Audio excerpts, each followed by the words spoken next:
వచ్చిన సోదరి సహోదరులకు ప్రభువైన యేసుక్రీస్తు వారి నామములో వందనాలు తెలియజేసుకుంటున్నానండి.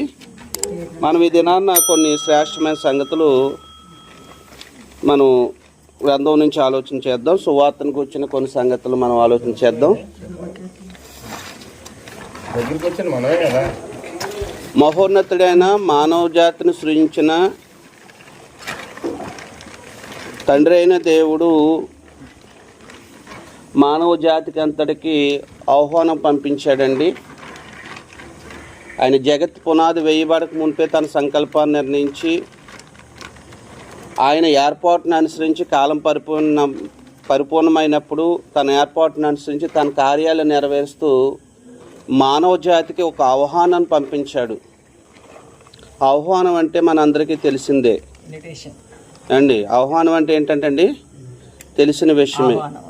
పిలవడం ఏంటంటే పిలవడం మన భౌతిక సంబంధమైన మన జీవన విధానాల్లో అనేక కొన్ని కార్యక్రమాల్లో మనం స్నేహితుల్ని బంధువుల్ని అర్థమైందండి మన రక్త సంబంధాలని పిలుచుకుంటాం కార్యక్రమాలకి.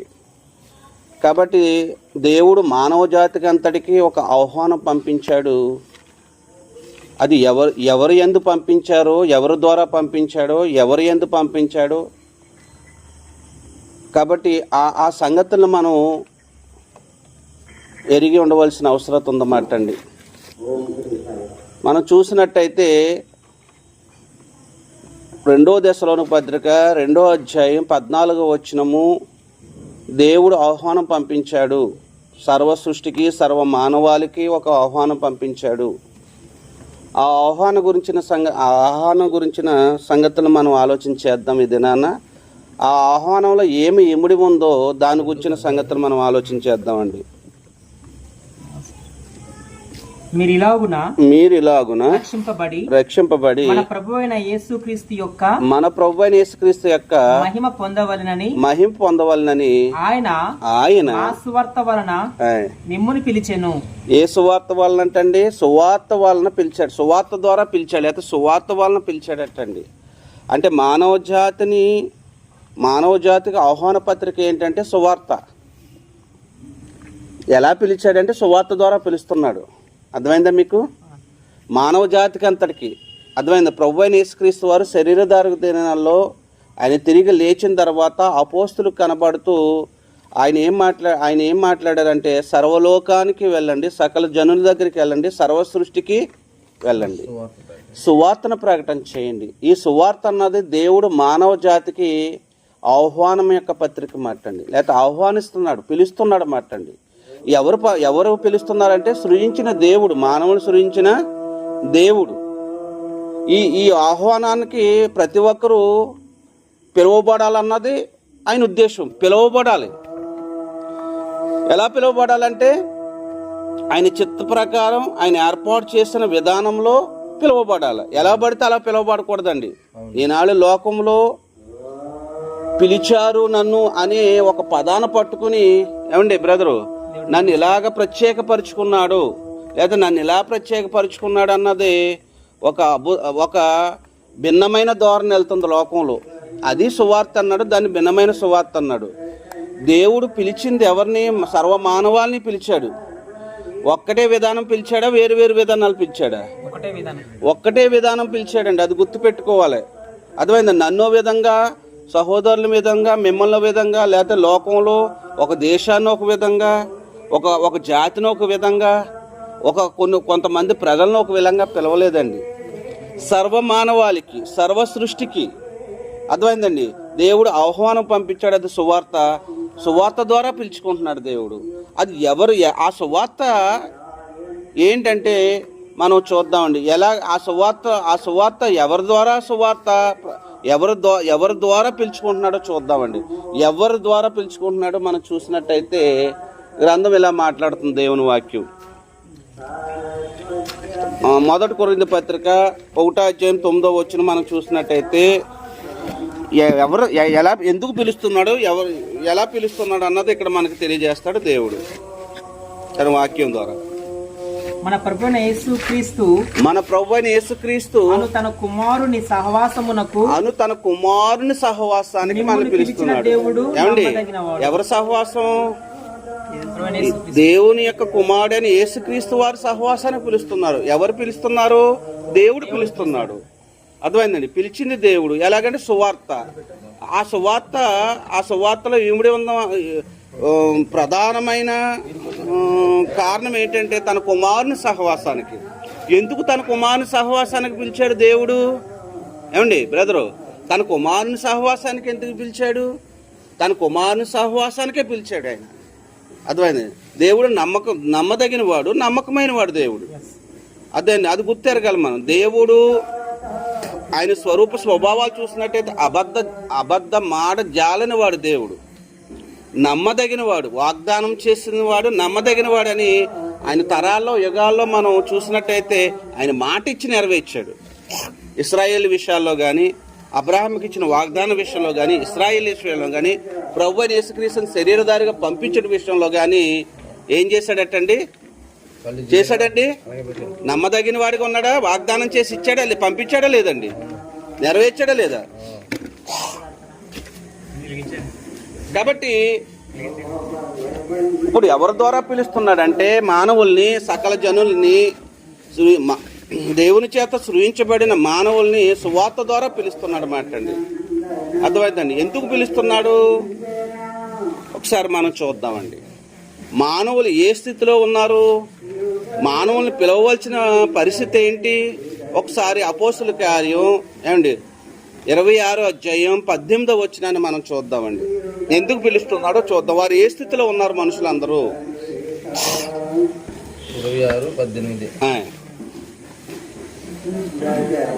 26:18 అండి. దేవుడు తన కుమారుని సహవాసాన్ని ఎందుకు పిలుస్తున్నాడంటే మనుషులందరూ ఏ స్థితిలో ఉన్నారు, లేక మానవులు ఏ స్థితిలో ఉన్నారని దేవుడు పిలుస్తున్నాడు. 26 నీవు నన్ను చూచి, మీరైనా చదవండి బ్రదర్. మీరు నన్ను చూచి సంగతిని గూర్చి నేను నీకు కనబడబోవు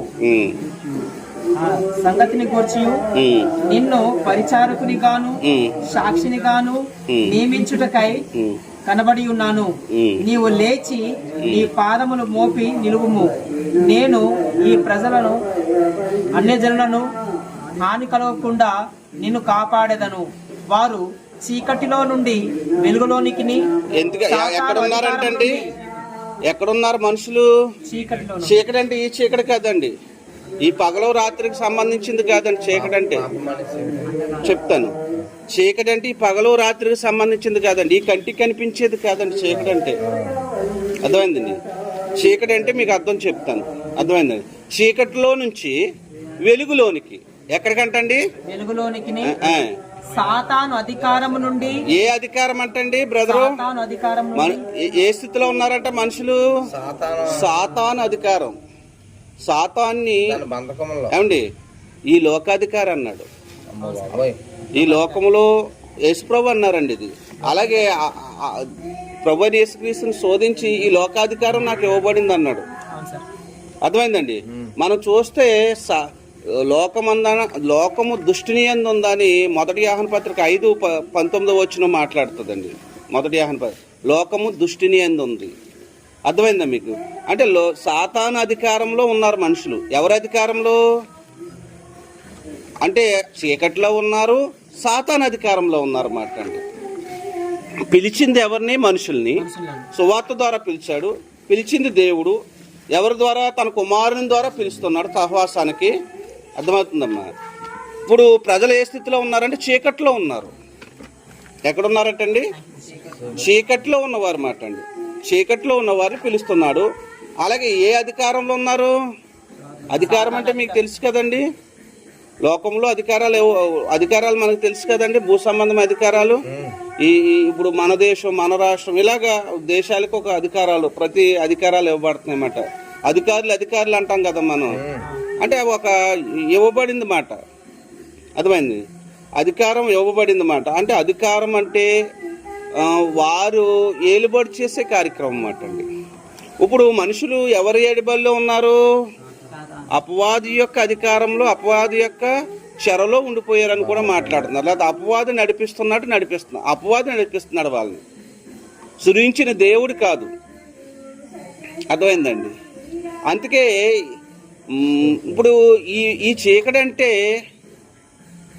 మనసు, హృదయానికి చెప్పబడింది అన్నమాట అండి. ఈ చీకటి ఈ కంటికి కనిపించే ఈ చీకటి కాదండి, హృదయము అంధకారం అయిపోయింది అన్నాడు. మీరు రోమపత్రిక 1వ అధ్యాయం 22 చదివితే మనుషుల హృదయం ఎలాగైపోయిందటండి, ఒకసారి చదవండి. అంధకారం అయిపోయింది అన్నమాట అండి.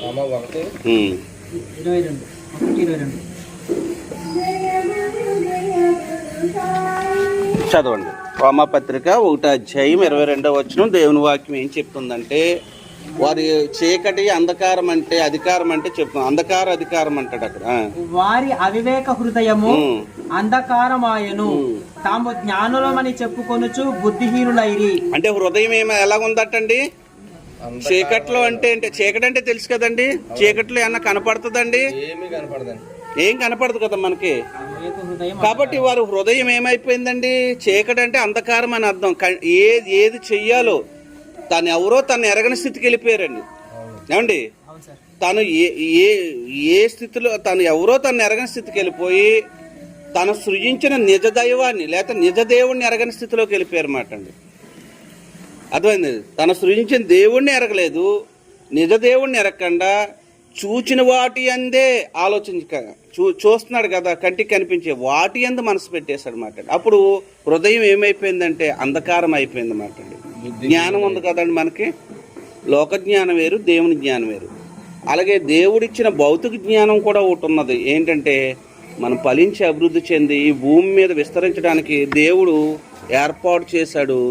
ఈ అన్నవస్త్రాలను మనం కలిగి ఉండడానికి, ఈ మనం ఈ భూమి మీద ఏ వస్తువులైనా తయారు చేసుకోవడానికి కానీ, ఆహారం పండించుకోవడానికి కానీ, వస్త్రాలను మనం అదే సృజించుకుంటాం అంటే వస్త్రాలు తయారు చేసుకునే విషయాలు, ఇవన్నీ జ్ఞానం ఇచ్చాడే లేదా మనకి? ఇది దేవుడు మానవులకి ఇచ్చాడు. ఇది అర్థమైందండి. ఈ జ్ఞానం గురించి మాట్లాడతలేదు నేను. అర్థమైందండి? ఈ లోక జ్ఞానం ఒకటి ఉన్నది, అది దేవుని జ్ఞానం ఉంది. ఈ లోక జ్ఞానం మనుషులకి ఇచ్చాడు పరిమితంగా. అందరికీ ఒక జ్ఞానం ఉందండి. అందరూ వస్త్రాలు తయారు చేయగలదురా? అందరూ శాస్త్రవేత్తలా? అందరూ వ్యవసాయం చేయగలదురా? అందరూ వ్యాపారం చేయగలదురా? వారు ఉన్న ఎన్నుకున్న స్థితిని బట్టి వారి జీవనోపాధి విషయంలో, వారి జీవన విషయంలో స్వేచ్ఛనిచ్చాడు. కాబట్టి ఆ స్వేచ్ఛని బట్టి దేవుడు ఏం చేస్తున్నాడంటే వారికి కృప అనుగ్రహించి, వారికి జ్ఞానం అనుగ్రహించారు వారి జీవన విషయాల్లో. దాన్ని దుర్యోగపరుచుకుంటే దాన్ని సరైన రీతిగా ఉపయోగించకపోయినా అదే నష్టం కలుగుతుంది మనుషుడికి. కాబట్టి చీకటి అంటే హృదయం అంధకారం అయిపోయిందని అర్థం అంటండి. అంటే తను ఎవరో తను ఎరగని స్థితి, తను సృజించిన దేవుని ఎరగని స్థితిలోకి వెళ్ళిపోయాడు. దేని మీద మనసు పెట్టాడటండి? ఈ లోకంలో భౌతిక విషయాల మీద మనసు పెట్టారన్నమాట. అంటే ఇప్పుడు చీకట్లో ఉన్నాడు, అంధకార క్రియల్లో ఉండిపోయాడు. అంటే అంధకార క్రియలు అంటే ఏంటండి? దేవునికి వ్యతిరేకమైన కార్యాల్లోకి వెళ్ళిపోయాడు అన్నమాట. అంటే దేవుని వ్యతిరేక కార్యాల్లోకి వెళ్ళిపోయాడు. దాన్నే చీకటి అన్నాడు. 2, దేవుని స్వభావాన్ని పోగొట్టుకుంటే ఏ స్వభావాన్ని సంపాదించుకుంటున్నాడని యేసుప్రభు చెప్పాడండి. యోహాను సువార్త 8వ అధ్యాయంలో 44వ అధ్యాయంలో, మీరు అబ్రహాము విశ్వాసి, దేవుడిని నమ్మాడు, అబ్రహాము సంతానం అంటున్నారు, కానీ అబ్రహాము స్వభావం మీలో లేడన్నాడు ఇశ్రాయేలీని, యూదుల్ని. మరి ఏ స్వభావం కలిగి ఉన్నారు మీరు? చూడండి, ఏ స్వభావంలోకి వెళ్ళిపోయారు? మిమ్మల్ని సృజించిన దేవుని స్వభావాన్ని విడిచిపెట్టి ఏ స్వభావంలోకి వెళ్ళిపోయారు? దాన్ని చీకటి అన్నాడు, దాన్ని అంధకారం అన్నాడు, దాన్ని ఏమన్నాడటండి? అపవాది యొక్క అధికారంలోకి వెళ్ళిపోయారు. మీరు మీ తండ్రి యొక్క అపవాది సంబంధులను మీ తండ్రి దురాశలు నెరవేర్చుకోరుచున్నారు. ఆది నుండి వాడు నరహంతకుడై ఉండి సత్యమందు నిలిచిన వాడు కాడు, వాని యందు సత్యమే లేదు. వాడు అబద్ధం ఆడుచున్నప్పుడు తన స్వభావం అనుసరించి మాట్లాడు. ఏం మార్చుకున్నారంటే మనుషులు? అంటే తండ్రినే మార్చేసుకున్నారు. సృజించిన తండ్రిని విడిచిపెట్టి, అర్థమైందండి, వేరే స్వభావంలోకి వెళ్ళిపోయారు అన్నమాట అండి. ఇస్రాయేల్ మాదిరి పెట్టి చూపించాడు యేసుప్రభు వారు. అబ్రహాం మీ తండ్రి అంటున్నాడే, అబ్రహాం స్వభావం ఏంటి తెలుసా? విశ్వాసంతో క్రియలు చేశాడు. ఏ క్రియలు? సత్క్రియలు. ఏ క్రియలు అటండి? అయ్యా క్రియలే మీ దగ్గర అని అడుగుతున్నాడు. హత్య చేసేవాడు ఎవరండి? అబ్రహాము హత్య చేశాడా? హత్య చేసే స్వభావం, మెత్తని స్వభావం, విధేయత స్వభావమా? మరి మీరు నన్ను చంపాలనుకుంటున్నారు అంటే ఎవరి స్వభావం ధరించుకున్నారు? అపవాది. అపవాది అంటే అంటే స్వభావాన్ని మార్చుకుని ఎవరి అధికారంలోకి వెళ్ళిపోయారటండి? చూడండి 2:14 చూడండి హెబ్రీ పత్రిక. అంటే చెప్తున్నాను అంధకారం అంటే ఏంటి, అపవాది అధికారం అంటే ఏంటో చెప్తున్నాను మీకు. అపవాది అధికారంలోకి ఎలాగ వెళ్ళిపోయారంటే అంధకారం చీకట్లో ఉండి వెళ్ళిపోయారు. అంధకార మనసు అవివేక హృదయంతో వెళ్ళిపోయారు. కాబట్టి ఆ పిల్లలు రక్త మాంసములు గలవారైనందున ఆ ప్రకారమే మరణం యొక్క బలము గలవానిని అనగా అపవాదిని మరణము ద్వారా నశింపజేయుటకును. ఎలాగ వెళ్ళిపోయారంటండి? రక్తమాంసం గలవారు. ఆ రక్తమాంసాల గలవారిని విడిపించడానికి ఎవరు వచ్చారంటండి? మరణ భయం చేత ఉన్నవారిని, సాతాను అధికారంలో ఉన్నవారిని. ఎవరి అధికారంలో ఉన్నారంటండి? మరణ భయం అంటే ఏ అధికారంలోకి వెళ్ళిపోయారు? స్వభావాన్ని మార్చుకుంటే ఎవరి అధికారంలో ఉన్నారు? అపవాది అధికారంలో ఉన్నారన్నమాట. ఇప్పుడు యేసుప్రభు ఎందుకు రక్తమాంసాలు గలవాడుగా వచ్చాడు? అపవాది యొక్క చెరలో ఉన్నవారిని విడిపించడానికి, లేకపోతే అపవాది యొక్క అధికారాన్ని నుంచి విడిపించడానికి. అర్థమైంది? ఇక్కడ ఈ వచనం అందుకే తెలియజేస్తున్నారు. ఇప్పుడు హెబ్రీలకు రాశాడు కాబట్టి ముందు ఎవరున్నారంట? ఓ సహోదరు అంటుంది, ఇశ్రాయేలుకి రక్షణ అవసరం లేదండి అంటుంది. నిన్నే అన్నది మాట. పాపం ఆవిడ ఇప్పుడు వింటది, మీరు పెడితే గ్రూపులో వింటది. మళ్ళీ తెలీదు. ఇశ్రాయేలుకి రక్షణ అవసరమే కదా. సందేశం ఎవరికి బోధించాడు అక్కడ? ఇశ్రాయేలుకే కదా సందేశం. అసలు ముందు మార్చుకోవాల్సింది ఎవరు? ఇప్పుడు మనం దేవుని పిల్లలుగా మన జీవితం సరిలేకపోతే తీర్పు ఎక్కడి నుంచి మొదలవుతుంది? దేవుని ఇంటి నుంచేనా? దేవుని పిల్లలుగా మనం జీవించలేదనుకో, ఆయన చిత్తానికి లోబడలేదనుకో, క్రీస్తుకు లోబడలేదనుకో, ఈ తీర్పు ఎక్కడి నుంచి మొదలవుతుందటండి? అలాగే ముందు రక్షణ ముందు ఎవరిని సరి చేశాడు? బోధ ఎవరికి వెళ్ళింది? సందేశం ఎవరికి వెళ్ళింది? ఇశ్రాయేలుకే రక్షణ. మార్చుకోమని దానిలేనండి అక్కడ ఎక్కువ. తర్వాత అన్యజనులకు వచ్చింది. అవునా కదా? సర్వమానవాళికి వచ్చిందా లేదా? అంటే ముందు ఎక్కడ సమస్య ఎక్కడుందో అక్కడ పరీక్షించి, ఇప్పుడు అన్యజనులు కూడా దేవునికి వ్యతిరేకంగా ఉన్నారు. కానీ ధర్మశాస్త్రం ఇచ్చిన ప్రజలనే సరి చేయకుండా అన్యజనులు ఎలా సరి అవుతారండి? అవుతారా? ధర్మశాస్త్రం ఇచ్చి ధర్మశాస్త్రాన్ని విసర్జించిన ఇశ్రాయేళ్ళు ఉన్నారు. దాని ప్రకారం వీళ్ళని సరి చేయకుండా వీళ్ళని సరి చేస్తాడా దేవుడు? అందుకే యూదుల్లో పుట్టాడు ఆయన. ఎక్కడ పుట్టాడటండి? ఇశ్రాయేల్ని సరి చేయడానికి యూదుల్లో పుట్టి సర్వమానవాళికి అన్యజనులైన మనకు కూడా మనకి ఆ దేవుడు కృప ఏర్పాటు చేశాడు అన్నమాట. మనకు కూడా అన్యజనులమైన మనకు కూడా వాళ్ళని సరిచేసి మనల్ని సరి చేశాడు అన్నమాట. వాళ్ళని సరి చేయకుండా మనం సరి అవుతామా? అవుతాండి. కాబట్టి రక్షణ ఎవరికి? యూదులకు కూడా. ఇప్పుడు ఆ హెబ్రీ పత్రిక ఎవరి గురించి? హెబ్రీలు అంటే ఎవరండి? ఇశ్రాయేలీలు. ఆ 12 గోత్రికుల్ని హెబ్రీలు అంటారు. అంటే అబ్రహాం హెబ్రీయుడు. అర్థమైందండి? ఇప్పుడు హెబ్రీల్లో ఉన్న క్రైస్తువులకు రాశాడు ఆ పత్రిక. అవునా కదా? హెబ్రీ పత్రిక. ఇప్పుడు ఆ రక్తమాంసాలు గలవారు, మరణ భయం చేత అపవాది చెరలో ఎవరున్నారు? హెబ్రీలు ఉన్నారు. అన్యజనులు ఎలాగా ఉన్నారండి? అన్యజనులు ఎలాగా ఆకాశ సైన్యాన్ని సేవిస్తున్నారు. అర్థమైందా మీకు? ఆకాశ సైన్యం అంటే సూర్యుడిని, చంద్రుడిని, నక్షత్రాలని ఏమండి సేవిస్తున్నారా లేదా? భూమిని, దేవుని చేత సృష్టించబడే ఈ భూమిని, సముద్రాన్ని, ఈ నదుల్ని దేవత్వం ఉందని సేవిస్తున్నారా లేదా? లేకపోతే మనుషుల్ని దేవత్వం ఉందని ఏమంటే మనుషులు దేవుడు 2 భాగాలుగా సృజించి శాశ్వతమైన ఆత్మ, దేవుడు శాశ్వతమైనవాడు ఆత్మ ఉన్నాడు. నరుడు కూడా 2 భాగాలు సృజించి, ఒకటి శాశ్వతమైన వాని కింద సృజించాడు, 2 అశాశ్వతమైన దేహము. అవునా కదండి? శాశ్వతమైన ఆత్మే కదా. అవునా కదండి? కాబట్టి దేవుడు శాశ్వతమైన నరుణ్ణి సృజించాడు. ఈ దేహం అశాశ్వతమైందని మనకి దేవుడు సువార్త వింటే మనకు అర్థమవుతుంది. అవునా కదా? అంటే శాశ్వతమైన నరుణ్ణి సృజించాడా లేదా దేవుడు? ఏమంటే తన పోలిక తన స్వరూపం అంటే ఏంటి బ్రదరు? శాశ్వతమైన నరుణ్ణే కదా సృజించాడు. అవునా కదా? అర్థమైందా మీకు ఇప్పుడు? కాబట్టి ఈ శాశ్వతమైన నరుని సృజించిన దేవుడు ప్రేమ చూపించాడా లేకపోతే పక్షపాతం చూపించాడా? ప్రేమే చూపించాడు. కానీ నరులే శాశ్వతమైన వారు అని కాకుండా ఏ లోకాన్ని ప్రేమించి అర్థమైంది.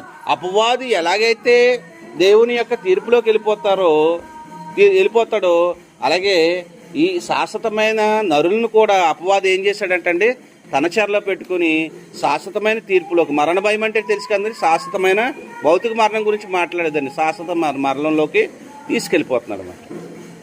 ఆ ప్రకారమే మరణం యొక్క బలము గలవానిని అనగా అపవాదిని మరణము ద్వారా నశింపచేయుటకును జీవితకాలం అంతయు మరణ భయము చేత దాస్యమునకు లోబడిన వారిని విడిపించుటకును ఆయన కూడా రక్త మాంసములలో పాలివాడాయను. దేవుడు ఎందుకు పంపించాడంటండి యేసుప్రభుని రక్త మాంసాల్లో? ఎవరైతే నరులైన వారు అపవాది చెరలో ఉండి మరణ భయం చేత అపవాది యొక్క దాస్యంలో ఉండిపోయారో వారిని విడిపించడానికి క్రీస్తు ప్రభు. ఎందుకంటే అపవాది మనుషులందరినీ ఏం చేస్తున్నాడంటే స్వభావాన్ని ఏం చేస్తున్నాడు, శరీరాశ నేత్రాశ జీవడామని చూపించి స్వభావాన్ని మార్చేస్తున్నాడు. అవునా కదండి?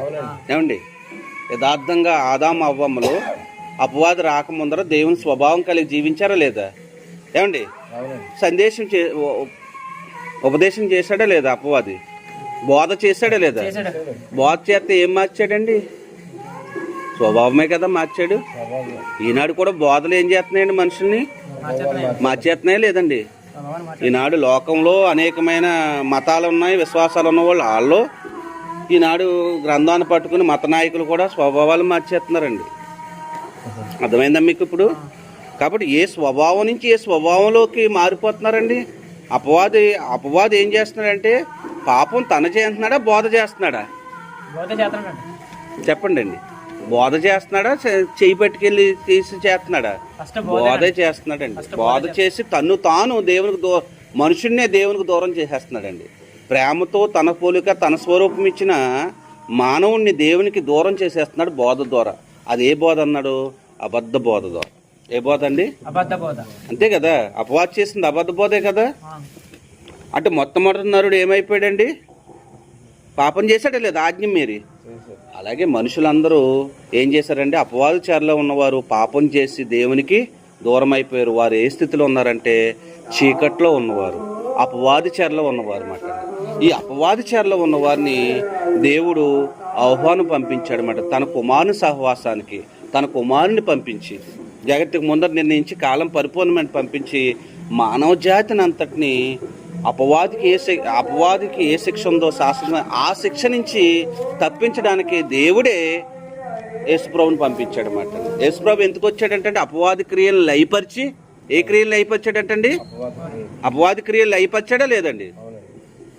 పాప ప్రభుత్వం ఏలుబడి, మానవుల జాతిని పాప ప్రభుత్వం ఏలుబడి చేస్తుందండి.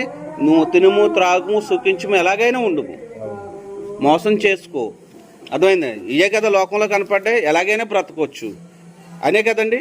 ఇప్పుడు సువార్త ముందే ఏం చేస్తుందంటే పాపాన్ని శుద్ధీకరిస్తుంది అన్నమాట అండి. దోషాన్ని అతిక్రమాల్ని విడిపిస్తుంది అన్నమాట అండి, విడిపించింది. అవునా కదండి? అంటే యేసుక్రీస్తు యొక్క రక్తము మానవ పాపాలు అపరాధాల క్షమాపణ కోసమే కదండి. ఎందుకు పిలిచాడంటే మానవ జాతి అందరికీ ఆయన సిలువలో అర్థమైంది, సిలువ బలియాగం ద్వారా ఆయన ప్రాయశ్చిత్తం చేసి ఆయన రక్తం ద్వారా మానవ జాతికి ఏమని గురించి పెట్టాడంటండి? పాపక్షమాపణ దయచేసి పెట్టాడు. వారి అపరాధాలకు పాపాలకు దోషానికి క్షమాపణ దయచేసి పెట్టాడు. అందుకు దేవుడు తన కుమారుని సహవాసానికే పిలుస్తున్నాడు. అవునా కదండి? అర్థమైందా మీకు ఈ సంగతి? యేసుప్రభు ఎందుకు వచ్చాడంటే అపవాది క్రియలు లయపరచడానికి, చీకట్లో ఉన్న వారిని విడిపించడానికి, తెలుసు కదా, హృదయాన్ని వెలిగించడానికి. సువార్త వెంట ఏమి వెలుగుతుందటండి? హృదయం. కొవ్వొత్తు పెట్టి తిరిగితే వెలుగది. ఏమంటే కొవ్వొత్తు వెలుగా నీకు దారి కనపడుతుంది, అంతే కదండి. అది కొవ్వొత్తు పెట్టి తిరిగి సువార్త కాదండి. అసలు సువార్త వెలిగించేది హృదయాన్ని. ఏమండి? అంతేనా? అర్థమైందా మీకు? ఇప్పుడు కొవ్వొత్తు వీధులంట తిరిగేసి కొవ్వొత్తులు పెడితే సువార్త కాదు, వెలగవలసింది మానవ హృదయాలండి. ఎలాగ వెలుగుతారు? స్వభావాన్ని మార్చుకున్న నరులు మళ్ళా స్వభావాన్ని మార్చుకోవాలి. ఇప్పుడు దైవ స్వభావం నుంచి మళ్ళా అపవాది స్వభావంలోకి వెళ్ళిపోయారు కదా. మరలా యేసుక్రీస్తు వారి ద్వారా, అంటే వారు అపరాధులుగా పాపులుగా ఉన్న మానవులు మళ్ళా ఏ స్వభావాన్ని సత్క్రియలు అనే స్వభావాన్ని సంపాదించుకోవాలి. ఏ క్రియలు అంటండి? యేసుప్రభు వారు చెప్పారు కదా మత్తయి సువార్త శరీరధారిగా ఉన్నప్పుడు 16, మీ సత్క్రియలు పరలోకమందున దేవుడు మహిపరాలంటే ఎలాగా? మీ సత్క్రియలు అన్నాడా లేదండి? అంటే ఇప్పుడు ఏం మార్చుకోవాలి? దేవుడు ఏం మార్చుకోవాలి? సత్క్రియలు మీకు మొన్నే చెప్పాను నేను. ఎందుకు యేసుప్రభు ద్వారా పిలుచుకుని నూతన సృష్టిగా చేసుకున్నాడు? సత్క్రియలు చేసే ప్రజలుగా. ఎఫెసీ పత్రిక 2:10 మీకు చెప్పాను కదా మొన్న ఒకసారి. ఏమండి? అంటే యేసుప్రభు ఎందుకు ఏం చేయమని చెప్పాడు? సత్క్రియలు. దేవుడు మహిమపరచబడాలంటే సత్క్రియలు. ఇప్పుడు యేసుక్రీస్తు ద్వారా దేవుడు నూతన సృష్టిగా చేసుకుంటున్నాడు అంటే సత్క్రియలు మాట. దీన్నే రెండవ జన్మ అని కూడా మీకు చెప్తానే ఉన్నాను. అమ్మా, తల్లి గర్భం నుంచి జన్మ ఉన్నదే, దేవునికి దూరం అయిపోయాం ఆ జన్మ ద్వారా. ఇప్పుడు మళ్ళీ క్రీస్తు యేసునందు ఆత్మమూలంగా జన్మించే జన్మ ఇదండి. రక్షణ అన్నది ఆత్మమూలంగా జన్మించే జన్మ. రక్షణ అన్నది ఏంటంటే అమ్మా, ఆత్మమూలంగా జన్మించే జన్మ ఇది. కాబట్టి ప్రతి వ్యక్తి అపవాది చెరలో ఉన్నవాడు విడిపించబడాలి. చీకట్లో ఉన్నవారు ఏం మార్చుకోవాలి? రాత్రి చెప్పినట్టుగా వెలిగింపబడేది హృదయమా కొవ్వొత్తా? హృదయం వెలిగింపబడాలి. యేసుప్రభు వచ్చింది నేను లోకమునకు వెలుగై ఉన్నానని చెప్పలేదు ఆయన. ఏమండి?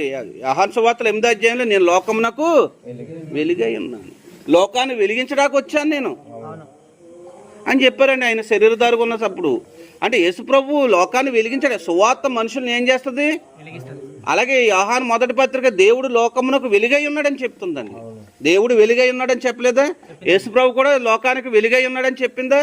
అలాగే సువార్త ఏం చేస్తుందంటే ఏ అంధకారంలో ఉన్నదో, ఏ అంధకారం కలిగి అపవాది చెరలో ఉన్నవారు పాపం చేసి దేవునికి దూరం అయిపోయారు అన్నమాట అండి. ఆ వారికి దేవుడు మానవ జాతికి అంతటికి సకల జనులకు అన్నాడు కదండి. సకల జనులకు సర్వ సృష్టికి అన్నాడనండి. వారికి ఆహ్వానం అన్నమాట సువార్త. ఏ సువార్త? యేసుక్రీస్తు యొక్క మరణ సమాధి పునరుద్ధానాలు. అంటే యేసుక్రీస్తు యొక్క మరణ వార్త మానవ జాతికి ఏమైందంటండి? సువార్త అయింది. అదేంటంటే యేసుక్రీస్తు మరణము, సమాధి, పునరుద్ధానము అర్థమైందా మీకు? ఇప్పుడు ఆ దాన్ని సిలువను గూర్చిన వార్త అన్నాడు. సిలువను కూర్చుని వార్త అంటే మెల్లో సిలువలు వేసుకుని ఇంటి మీద సిలువలు వేసుకుని వార్త కాదండి. సిలువను కూర్చుని వార్త అంటే మానవ సిలువలో మరణించిన యేసుక్రీస్తుని కూర్చుని వార్త అని అర్థం. సిలువ వేయబడిన యేసుక్రీస్తుని కూర్చున్న వార్త. సిలువను కూర్చుని వార్త అంటే వీళ్ళు మనుషులు ఏం చేస్తున్నారంటే సిలువలు వేసుకుని తిరుగుతున్నారు.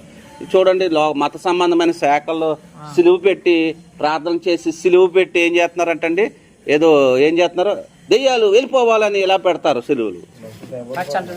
టచ్ మరి నాకు అవి పలకతాలు రావు. మరి టచ్ ఏమండి, నూనె పోసేస్తా ఉంటారు ఈ మధ్యలోని, మొత్తం తడిపేస్తా ఉంటారు. ఏమండి, అది క్లోరోఫామ్ అంటే మత్తు పదార్థం అండి. మగతో అండి క్లోరోఫామ్ ఏం అక్కర్లేదు, గ్యాస్ అండి అది. నేను హాస్పిటల్లో నేను ఉన్నాను కదా, సర్జరీలో ఉన్నాను కదండి. జస్ట్ అది బయటకు వచ్చింది అనుకోండి, తగినంత ఎక్కువ కాకుండా మనం కూడా మత్తులు ఇలాగ ఉంటామండి, ఇలా ఊగిచ్చులాడతాం.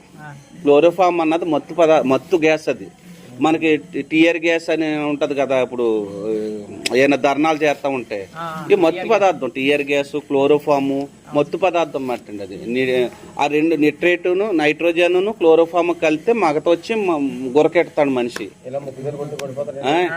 మగత వస్తుందండి. ఇది వీళ్ళు కొంచెంగా క్లోరోఫామ్ ఉపయోగిస్తారు. క్లోరోఫామ్ మన ఎందుకు కచ్చీపులో పెట్టినా సరే పీల్చితే సరిపోద్ది. అది పౌడర్ రూపేణ కూడా దొరుకుతుంది, గ్యాస్ రూపేణ దొరుకుతుంది. హాస్పిటల్లో గ్యాస్ రూపేణ వాడతాం మేము. దానికి సెక్షన్ ఉంటుందా, సెక్షన్ ప్రకారం సరిగ్గా మేము ఉంటాయి, మాకు ఈ నెంబర్స్ ఉంటాయి, నెంబర్స్ ప్రకారం పెడతాం గ్యాస్ అది పెట్టినప్పుడు. సరే, కాబట్టి ఇలాగ లోకంలో అర్థమైందండి. మార్చుకోమన్నది రాత్రికాలం చెప్పినా ఇప్పుడు చెప్పినా సువార్త మానవ జాతిని పిలుస్తుంది. దేవుడు ఆహ్వానిస్తున్నాడు. సృజించిన దేవుడు ఆహ్వానించి తన కుమారుని సహవాసాన్ని పిలుస్తున్నాడు. ఎక్కడ ఉన్నవారిని అంటే చీకట్లో ఉన్నవారిని, అపవాది అధికారంలో ఉన్నవారిని. అపవాది లోకాధికారి. అంటే అపవాది చెరలో ఉన్నవారు ఏం చేశారంటే దేవునికి దూరస్తులై ఉండి పాపం చేసి దేవునికి దూరస్తులై ఉన్నారు. ఇప్పుడు దేవుడు సమస్తము దేవుని వల్ల కలిగినాయి. ఇప్పుడు 2 కొరింథీ పత్రిక 5:18 చూడండి. 2 కొరింథీ పత్రిక 5:18 చూడండి. దేవుని యొక్క ప్రేమ ఎటువంటిదో చూడండి. మానవుని సృష్టించిన దేవుని ప్రేమ వారు అపరాధం చేత పాపం చేత చచ్చిన స్థితిలో ఉండి దూరస్తులై ఉండి అపవాది చెరలో ఉండి అంధకారంలో ఉండి కేవలం ఈ కంటికి కనిపించే జీవితమే జీవితం అనుకొని అటువంటిది దేవత్వం లేని వారిని అంటే దేవునిగా ఎరగకుండా అర్థమైందండి దేవుని చేత సృజించబడిన వాటి అందు అంధకార మనసు కలిగి జీవిస్తూ ఉన్న మనుషులకి దేవుడు కృప ఏమి అనుగ్రహించాడో చూద్దాం. ఎందుకనగా 5:18 2 కొరింథీ పత్రిక. సమస్తమును ఎవరి వల్ల కలిగినాయి అంటండి? అంటే సర్వలోకాన్ని సర్వ సృష్టిని ఈ సమస్తాన్ని సృజించిన దేవుడే. ఆయన మనను క్రీస్తు ఎవరి ద్వారా అంటండి? ఇందా చెప్పేశాను కదా, ఎవరి ద్వారా? సువార్త ఎవరిది? ఎక్కడ పెట్టాడు సువార్త? తన కుమారునిలో పెట్టాడు. ఏంటి అది? సిలువను కూర్చున్న వార్త. ఆ సిలువను కూర్చున్న వార్త ద్వారా ఏం చేశాడంటే, క్రీస్తు ద్వారా ఏం చేయాలనుకుంటున్నాడంటే ఆయన మనలను క్రీస్తు ద్వారా తనతో సమాధాన పరుచుకొని ఏంటంటే అండి, ఏమంటే సమాధాన పరచవలసిన దేవుడా మానవుడా? పాపం చేసిన మానవుడా పరిశుద్ధుడైన దేవుడా సమాధాన పడాలి? ఇప్పుడు ఏదైనా తప్పు చేస్తే మనుషులు ఏం చేస్తూ ఉంటారు? వణుకుతూ ఉంటారు తన తేజ్. కానీ అంటే దేవుడు సమాధాన పరుచుకుంటున్నాడు అట్టండి. చూడండి ఎంత ప్రేమో. పాపి అయిన వాడిని, అర్థమైందండి, దోషంతో ఉన్నవాడిని ఎవరు సమాధాన పరుచుకుంటున్నారటండి? ఎవరి ద్వారా సమాధాన పరుచుకుంటున్నాడంటండి? ఎవరు బలియాగానం ద్వారా సమాధాన పరుచుకుంటున్నాడంటండి? క్రీస్తు ద్వారా. ఇది ఇందులో ప్రేమ ఉందండి. చెప్తారు కదా అస్తమానం ఆయన దేవుని ప్రేమ గురించి 4 అధ్యాయం 10 ఏం చెప్తారు ఆయన మాట అస్తమానం? దేవుని ప్రేమ ఏంటి? తన కుమారుని ప్రాయశ్చిత్తం చేసి దేవుడిని మనం ప్రేమించామని కాదు, ఆయనే మనల్ని ప్రేమించి తన కుమారుని మన కొరకు ప్రాయశ్చిత్తం చేశాడు. అర్థమైందని ఇందులో ప్రేమ ఉంది. కాబట్టి క్రీస్తు ద్వారా అంటే పాపం చేసిన వాడు అంధకారంలో ఉండిపోయాడు, వాడు తెలియని స్థితిలో ఉండిపోయాడండి. అర్థమైంది? ఇప్పుడు దేవుడు ఎందుకు సమాధానం పరుచుకుంటున్నాడు అంటే తన అంధకారంలో ఉండిపోయాడమ్మా, తను తెలియని స్థితిలో అలాగుంటే వాడు ఏమైపోతున్నాడు? నిత్య తీర్పులోకి వెళ్ళిపోతున్నాడు అనమాట. అంటే దేవుని శిక్ష తీర్పులోకి వెళ్ళిపోతున్నాడు. కాబట్టి ఆ తీర్పు నుంచి తప్పించడానికి దేవుడు తనున్న స్థితిలో నుంచి విడిపించడానికి దేవుడే వెలుగు ఏం చేశాడంటండి? వెలుగును ప్రకటన చేశాడు. ఆ వెలుగే సువార్త అయింది. ఆ వెలుగే సువార్త అయింది, సత్యవాక్యమై ఉంది అని క్రీస్తుని కూర్చుని వార్త అయింది. ఆ యేసుక్రీస్తు యొక్క సువార్త అయింది, క్రీస్తు సువార్త అయింది. ఆ సువార్త క్రీస్తు ద్వారానే సమాధాన పరచుకోవడానికి దేవుడు మానవుల పట్ల ఏం చూపించాడటండి? ఎంతో. దాన్ని అగాఫే అన్నారన్నమాట. ఆ ప్రేమ చూడండి.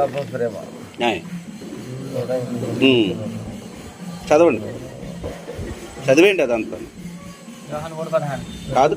కాదు అదే చదవండి. అది ఎక్కడైంది పూర్తి? అసలు కారణం అక్కడే ఉందండి. సమస్తమును దేవుని వలన ఆయన మన క్రీస్తు ద్వారా తనతో సమాధాన పరుచుకొని ఆ సమాధాన పరిచర్యను మాకు అనుగ్రహించెను. అదేమనగా దేవుడు వారి అపరాధములను వారి మీద మోపగా. ఎవరు అపరాధాలండి?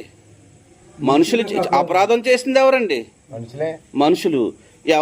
ఎవరి మీద వారి అపరాధాలు ఎవరి మీద మోపకూడదు అనుకున్నాడు? వారి మీదే మోపకూడదు అనుకున్నాడు. అది దేవుని ప్రేమ. అర్థమైందా మీకు? ఇప్పుడు ఎవరైతే అపరాధాలు చేశారో వాళ్ళ మీద మోపలేదు, మరి ఎవరి మీద మోపాడు? ఏమంటే ఎవరి మీద మోపాడండి? ప్రజల యొక్క అపరాధాల దోషాలు ఎవరి మీద మోపబడ్డాయి? యేసుప్రభు మీద మోపబడ్డాయి. అదండి దేవుని ప్రేమ అంటే. అర్థమైందండి మీకు? సిలువలో బలియాగోలో ఉన్న గొప్ప నీతి సత్యము లేకపోతే దాంట్లో ఉన్న మర్మం ఇదండి. అర్థమైందండి?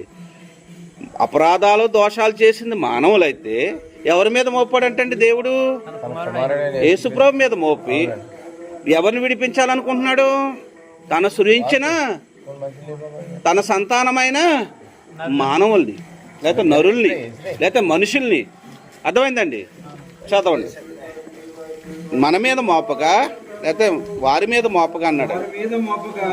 క్రీస్తు నుండి లోకమును తనతో సమాధాన పరచుకొనుచు ఆ సమాధాన వాక్యమును మాకు అప్పగించెను. అదండి. ఎవరికి అప్పచెప్పారటండి? ఏమండి ఇక్కడ మీకు ఒకటి అర్థం కావాలి. నేను చదివిస్తాను చూడండి. ఇప్పుడు అపోస్తలుల కార్యం దాన్ని అలాగే పట్టుకోండి. అపోస్తలుల కార్యం 10వ అధ్యాయం 38వ వచనం చదవండి బ్రదర్. ఏ బోధ పెడితే ఆ బోధలో రక్షణ లేదండి. ఏ బోధ పెడితే అది బోధ కాదండి. అర్థమైందండి? అదేదనగా దేవుడు నజరేయుడైన యేసును పరిశుద్ధాత్మతోను శక్తితోను అభిషేకించిననుదియే దేవుడు ఆయనకు తోడై ఉండును గనుక ఆయన మేలు చేయొచ్చు అపవాది చేత పీడింపబడిన వారందరినీ స్వస్థపరచుచు సంతరించుచుండెను. ఆయన యూదుల దేశమందును యెరూషలేమునందును చేసిన వాటన్నిటికి మేము సాక్షులము. ఆయనను వారు మ్రానున వేలాడదీసి చంపెను. ఎవరంటండి? యూదులు, రోమియులు.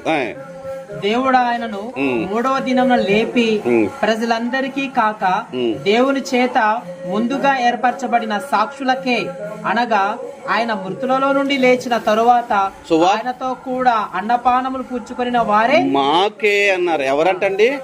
అపోస్తుల బోధే క్రొత్త నిబంధన. అపోస్తుల బోధలోనే రక్షింపబడాలంట. కారణం ఎవరికి సువార్త చెప్పాడంటండి? సెలవునికి వచ్చిన భూదిగంతాలకే యేసు ప్రభు అపోస్తులకేనండి. అర్థమైందండి? అపోస్తుల బోధ వింటేనే ఒక వ్యక్తికి పాపక్షమాపణ కలుగుతుందండి. అర్థమైందండి? అపోస్తుల యొక్క బోధలోనే పాపక్షమాపణ పెట్టారు. అది ఏ సువార్త ఉందంటే క్రీస్తుని కూర్చున్న సువార్త ఉంది. అది క్రీస్తు యొక్క మరణ సమాధి పునరుద్ధానాలను ప్రకటించారు. అర్థమైందండి? యోహాను సువార్త 20వ అధ్యాయం 21వ వచనం చదవండి. అపోస్తుల బోధ వెంటనే ఒక వ్యక్తి రక్షింపబడతారు. ఒక వ్యక్తి పాపక్షమాపణ పొందాలంటే అపోస్తుల బోధ వినాలండి. ఆయన ఈ మాటలు చెప్పి వారి మీద ఊది పరిశుద్ధాత్మను పొందుడి. మీరు ఎవరి పాపములు క్షమింతురో అవి వారికి క్షమింపబడును. ఎవరి పాపములు మీరు నిలిచి ఉండ నిత్తురో. అర్థమైందండి? అధికారం ఎవరికి ఇచ్చారండి? యేసు ప్రభు అపోస్తులకు అప్పచెప్పారండి. అపోస్తుల బోధే క్రొత్త నిబంధన అంటే కారణం ఇదే. అపోస్తుల బోధలోనే పాపక్షమాపణ. అపోస్తుల బోధ విని ఒక వ్యక్తికి పాపక్షమాపణ పొందుకోవాలండి. అది యేసు ప్రభు దేవుడు ఇచ్చిన అధికారం, యేసు ప్రభు ఆజ్ఞాపించిన అధికారం అండి. అది ఆజ్ఞాపించాడా లేదండి? అంటే అపోస్తుల యొక్క బోధే ఒక వ్యక్తి అపోస్తుల బోధ విని రక్షింపబడాలంటే కారణం ఇదే. ఇంత మేము గట్టిగా మేము ఒకప్పుడు విని మీకు చెప్పింది అదే, మేము మార్చుకున్నదని మీరు మార్చుకోమన్నది కూడా అదే. ఒక వ్యక్తి పాపక్షమాపణ పొందుకోవాలంటే ఏ మత నాయకుడు ఏ సమస్యని ఆధారం చేసుకుని కాదండి, అపోస్తుల యొక్క బోధ వినాలండి. ఇది దేవుని సంకల్పం. అర్థమైందండి? ఇది క్రీస్తు ప్రభు యొక్క ఆజ్ఞ ఉన్నదండి. ఇక ఏ బోధ విన్నా కూడా పాపక్షమాపణ కలగదండి. అర్థమవుతుందండి? ఇప్పుడు కాబట్టి అపోస్తుల బోధ అర్థమైందండి. దేవుని చిత్త ప్రకారం ప్రభు ఆజ్ఞాపించింది అయి ఉన్నది. ఆ బోధ వెంటనే ఒక వ్యక్తికి పాపక్షమాపణ. ఆ బోధ ఏమైందంటే సెలువునికి వచ్చిన వార్త అయి ఉన్నది. ఆ సెలువునికి వచ్చిన వార్తను అప్పచెప్పడానికి ఎవరు? దేవుడే అపోస్తులను ఏం చేశాడు? ప్రేరేపించాడు, ప్రోత్సహించాడు అన్నమాట అండి. అర్థమైందండి? ఆ పరిచర్యకి మేము రాయబారులమై ఉన్నాం. అర్థమైంది? మాకే అప్పు చెప్పారన్నారు. అన్నారా లేదండి? అందరికీ అప్పు చెప్పేశారన్నారా?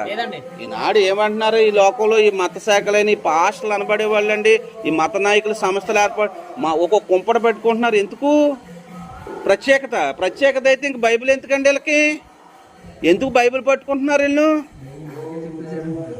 మరి అలాగైతే ఈ బోధ తప్పే కదండి. బైబిల్ తప్పు అయిపోతుందండి. బైబిల్ తప్పు అయిపోద్దండి. అందుకే అన్యజనులు తప్పు అంటున్నారండి బైబిల్ని. బైబిల్ తప్పు అంటే కారణం ఏళ్ళ వాళ్ళండి. బోధ ఒక్కటే, విశ్వాసం ఒక్కటే, దేవుడు ఒక్కడే, ప్రభువు ఒక్కడే, విశ్వాసం ఒక్కటే, బాప్తిసం ఒక్కటే, రక్షణ కూడా అని గ్రంథం మాట్లాడుతూ ఉంటే పరిశుద్ధాత్ముడు ఒక్కడే అని వీళ్ళు మాకోటి మీకోటి వాళ్ళకోటి అంటే వీళ్ళ కోటి అంటండి. చూసారా? దాన్నే భిన్నమైంది. అంటే విశ్వాసం మారిపోతుందా లేదా? అంటే నాయకులను వెంబడిస్తే విశ్వాసం మారిపోద్దండి. యేసుప్రభు అపోస్తుల బోధన వెంబడిస్తే యేసుప్రభుని వెంబడిస్తామండి. యేసుప్రభు ఆజ్ఞలు జీవిస్తాం మనం. కాబట్టి మన వ్యక్తిత్వంగా మనం రాత్రి చెప్పాం కదా, చిత్తవృత్తి యందు నూతన పరచబడతామండి. వెలిగింపబడతామంటే ప్రాచీన స్వభావం విడిచిపెట్టి చిత్తవృత్తి అంటే ఏంటి? మన అంతరంగం శుద్ధీకరించబడుతుంది మాట అండి. యేసుప్రభు బోధ వింటే, అంటే యేసుప్రభు బోధ అంటే అపోస్తుల బోధ వింటే, యేసుప్రభు ఆజ్ఞాపించింది అపోస్తుల బోధ, క్రీస్తు బోధ. అది ఆ బోధ వింటే మనం శుద్ధీకరించబడేది ఏంటండి? మనం వెలిగింపబడతా ఉంటాం. మన అంధకార క్రియలు ఏమైపోతాయి? విసర్జిస్తాం. నిర్జీవ క్రియలు విసర్జించి వెలిగింపబడతాం. చిత్తవృత్తి యందు నవీన స్వభావం ధరించుకుంటాం. అప్పుడు వెలిగింపబడుతున్నావా, ఆర్పివేయబడుతున్నావా? హృదయం వెలిగింపబడుతుంది మాట. కొవ్వొత్తి కాదండి వెలిగింపబడతాం, అర్థమైందండి? హృదయం వెలిగించుకోమన్నా. సువార్త వింటే హృదయం వెలిగింపబడుతుంది మాట అండి. దేవుడు వెలిగే ఉన్నాడు, క్రీస్తు ప్రభు వెలిగే ఉన్నాడు, మనం కూడా వెలిగింపబడాలి. మీరు వెలుగు సంబంధం వల్లే కనపడాలంటే మీరు సత్క్రియలు చేసే ప్రజలుగా ఉండాలి. అంటే దేవుని పిల్లలైన వారు, రక్షింపబడిన వారు సత్క్రియలు చేసేవారుగా ఉండాలి. అందుకే కదా క్రీస్తు యేసుని నూతన సృష్టిగా చేసుకున్నాను అన్నాడు. అలాగే ప్రభు అని యేసుక్రీస్తు కూడా తన రక్తం ఇచ్చి దుర్నీతిలో ఉన్న వారిని ఎందుకు ఇడిపించుకున్నాడండి? సత్క్రియలు చేసే ప్రజలుగానే. అర్థమైందండి? ఇప్పుడు చదవండి 2 కొరింథీ పత్రిక 5వ అధ్యాయం కిందకు వచ్చేయండి. ఇంకా నేను ముగించేస్తాను, టైం అయిపోయింది. కొన్ని సంగతులు మాట ఇంకా అనేక ఉన్నాయి. టైం 9 అయిపోయింది, మనకు లెఫ్ట్ అయిపోయిందండి. టైం అయిపోయింది, 5 నిమిషాలు. దేవుడు వారి అపరాధములను వారి మీద మోపగా క్రీస్తునందు లోకమును తనతో సమాధాన పరచుకొనుచు ఆ సమాధాన వాక్యమును మాకు అప్పగించెను. కావున దేవుడు మా ద్వారా వేడుకొనినట్లు మేము క్రీస్తుకు రాయబారులమై దేవునితో సమాధాన పడుడని. ఎవరికి రాయబారులు అంటండి? అపోస్తులు క్రీస్తుకు రాయబారులు అంటే క్రీస్తు సువార్త ప్రకటిస్తారు. క్రీస్తుకు రాయబారులు అంటే ఆయన వాళ్ళని ప్రకటించుకున్నారా, క్రీస్తుని ప్రకటించారా? మరి వీళ్ళు ప్రకటించుకుంటున్నారండి. లోకంలో సమస్తలో మరొక యేసుని ప్రకటన చేస్తున్నారు. అంటే యేసై అంటే మరొక యేసు అండి. ఆ యేసైని ప్రకటన చేస్తూ మరొక యేసుని ప్రకటన చేస్తూ ఎవరిని ప్రకటన చేసుకుంటున్నారు? అపోస్తుల కార్యాలు చదివితే ఎప్పుడైనా అపోస్తులు అద్భుతాలు చేస్తే ఈ మా వాళ్ళు అయినాయి అన్నారా, ప్రభు వాళ్ళు అయినాయి అన్నారా? మేము మనుషులం అన్నారా, లేకపోతే దేవుడు మాకు వరం ఇచ్చేసాడు ప్రత్యేకంగా అన్నారా? మనుషులు ఘనత కోరుకున్నారండి, ప్రత్యేకమైన స్థానాలు కోరుకున్నారు, వాళ్ళు ప్రత్యేకత కోరుకున్నారా? మరి అంటే ఇప్పుడు వీళ్ళు ఏం చేస్తున్నారు? భిన్నమైన బోధ చేస్తూ భిన్నమైన అంటే మతాన్ని అడ్డం పెట్టుకుని వీళ్ళు ఏం అడ్డం పెట్టుకున్నారంటే దేవుని పేరు. లోకంలో వివిధమైన మతాలు దేవుడి పేరు చెప్పి భక్తి నమ్మకాలను కొనసాగుతున్నారు, అంధకారంలో ఉన్నారు. వీళ్ళు కూడా క్రీస్తుకు దూరస్తులై ఉన్నారండి. వీళ్ళు కూడా ఈ మత సంబంధమైన వివిధమైన శాఖలు మత సంస్థలు ఉన్నాయి కదా, ఎవరికి నచ్చిన పేరు వాళ్ళు పెట్టుకుంటున్నారు. చూడండి ఏమండి, సువార్త ఎవరి ద్వారా వెళ్ళాలండి? సంఘం ద్వారా వెళ్ళాలి, క్రీస్తు సువార్త వెళ్ళాలి. కానీ వీళ్ళు అలా ప్రకటిస్తలేదు.